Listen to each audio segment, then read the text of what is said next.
I'm Skibidi Toilet, and I'm gonna beat Skibidi Minecraft and the Skibidi Ender Dragon. I'm going to have to kill some cameramen and Skibidi Riz up some Skibidi witches along the way. But first, I need to figure out how to get wood since I have no arms. I could try to lure creepers over so that they explode, but they're actually Skibidi creepers now, and the water inside the toilet makes it so that their explosion doesn't do any damage. That doesn't matter though, because I think the most efficient way to get wood is actually just to ram my head against the tree again and again. It does do a little bit of damage each time since I'm hurting my Skibidi brain, but now that I have a couple pieces of wood, I can get a little crafting action going. By the way, since I have no arms, I'm gonna have to hold blocks and items in my mouth, but at least now that I have some tools, I can mine without getting CTE. Our next issue is probably getting food. Even though I'm a Skibidi toilet, I still have a mouth, so I need to eat. And so we're gonna hunt down some Skibidi pigs for their Skibidi pork. If you're a connoisseur of the Skibidi toilet series, you'll know that you can flush the Skibidi toilets to kill them. But here, if you flush a Skibidi pig, the meat part of the pig is just gonna get flushed away. And unfortunately, humans cannot eat toilets for sustenance. So we'll have to resort to making a farm and doing our regular slaughtering. Now that we have plenty of food, we're ready to go exploring.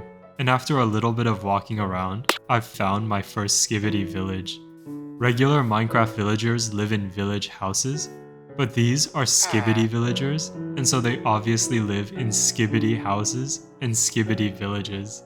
There's actually some crazy benefits here. Like the toilet bowl water lets every villager have a mini aquarium with beautiful coral reefs and Skibidi fish. And they're also better protected from Skibidi zombies. Although this does mean that Skibidi iron golems are not that useful anymore. You can still summon them by flushing any regular mob and building an iron golem on top of it though. Anyways, we're at the Skibidi village for two reasons. We gotta find the Skibidi blacksmith to get obsidian to go to the Nether. And we need to collect all the beds we're going to need to defeat the Ender Dragon. By the way, if you were wondering how I sleep as a Skibidi toilet, it's obviously not fully horizontally since all the water from my toilet would spill out and wet the bed. It's actually just by walking up to the bed and doing this, which means these Skibidi villagers could have invented one block beds a long time ago, but I guess they can't just add blocks to the game like I can. Anyways, I also traded some pork from earlier for a helmet, but then I realized I have no arms to actually put the helmet on my head, so all I can do is hold it in my mouth. It's getting dark, so I began building my starter base, but as I was putting on the finishing touches, I got shot down by a Skibidi skeleton. This is what it looked like while I was recording, and this was actually disastrous because the fall broke my toilet, which means I'm now just a neck and a head, and I can't do anything except for slowly wriggle around. I thought about starting over and making a new world and re-recording everything, but I'm already at my limit for saying Skibidi, so instead I'm going to slowly wriggle my way to the skeleton that shot me off, and I'm going to flush him and jump into his toilet. We are so back.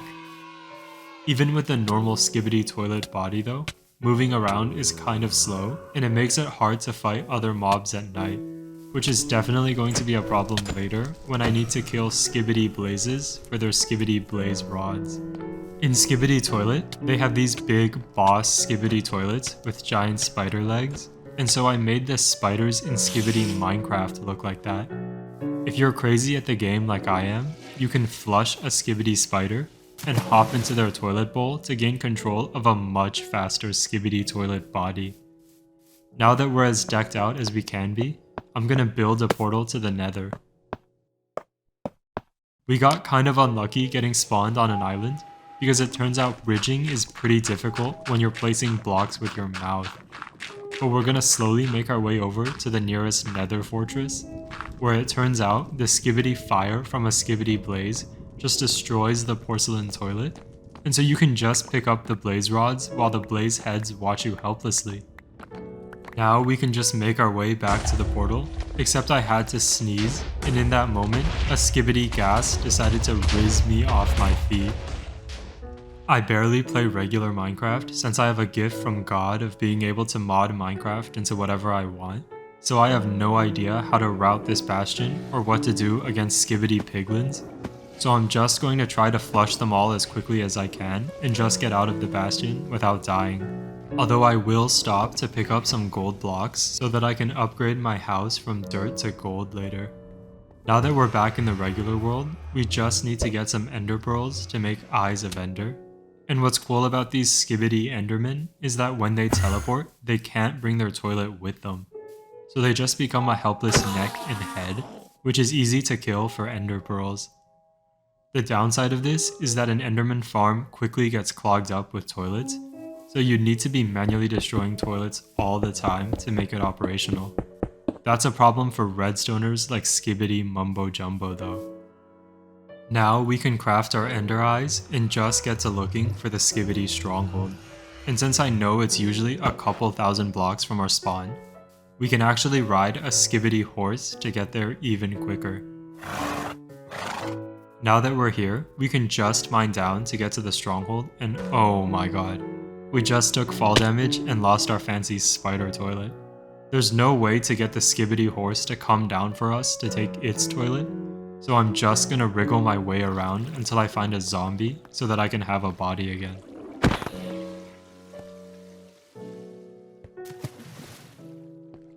Actually, getting into the end is pretty easy. But in Skibidi Minecraft, the endermen in the end have been completely taken over by cameramen. That makes this the hardest part so far, since they're all going to be chasing me down and trying to flush me, and I definitely don't want to be flushed because that's going to bring me straight to the toilet dimension, which has some familiar colors and has logs laying around everywhere. I'm also going to have to deal with new mobs like these zombie pooplins and these chocolate cows, which give chocolate, and I'll be wasting a bunch of time trying to defeat the ender poop dragon, so I need to be really careful not to get flushed here. Luckily, cameramen are still men, so I can do damage to them, and they'll drop camera parts like lenses and flashes, which I can use to craft a laser headset. With this, I can start shooting lasers just like the real Skibidi toilet, and now I can focus up on beating the cameraman dragon. I made this mod so I obviously know what everything does, but I still had a really hard time beating the cameraman dragon, and I ended up making my laser do like 4 times more damage before I actually got the win. But afterwards, I still celebrated with a little song and dance. Yes, yes, yes, yes. Skibidi dum dum, yes, yes, yes. Skibidi dum dum, me.